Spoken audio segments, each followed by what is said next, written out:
আপনি কাকে বিশ্বাস করবেন, জামাতের আমিরকে নাকি জনাব খলিলকে? না, প্রথমত জামাতের আমিরকে বিশ্বাস করা উচিত। তার দাড়ি আছে, টুপি আছে, চেহারা সুরত খলিল সাহেবের চেয়ে ভালো, ধর্মকর্ম করে, নামাজ কালাম পড়ে। আমাদের দেশে শতকরা 90% মুসলিম। অ্যাটলিস্ট এই রোজার মাসে কোনো অবস্থাতেই উনি পারবেন কিন্তু আমি পারবো না। আমি কোনো অবস্থাতেই জামাতের আমিরকে বাদ দিয়ে খলিলুর রহমান সাহেবকে বিশ্বাস করতে পারবো না। ফলে জামাতের আমির যেটা বলেছেন সত্য বলেছেন এবং এটা কিয়ামত পর্যন্ত এই সত্যই থাকবে। ফলে খলিলুর রহমান সাহেব মিথ্যা কথা বলেছেন। উনি অযথাই জামাতের মতো একটা পুতু পবিত্র দল এবং শফিকুর রহমান সাহেবের মতো একজন অলি আল্লাহ গাউস কুতুব প্রকৃতির মানুষ, যিনি অসংখ্য মানুষের শ্রদ্ধা ভালোবাসার বিমূর্ত প্রতীক।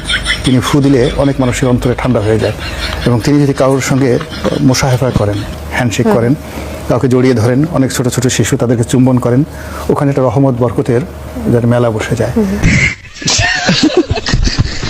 তো কাজী এরকম একজন জিন্দা অলি,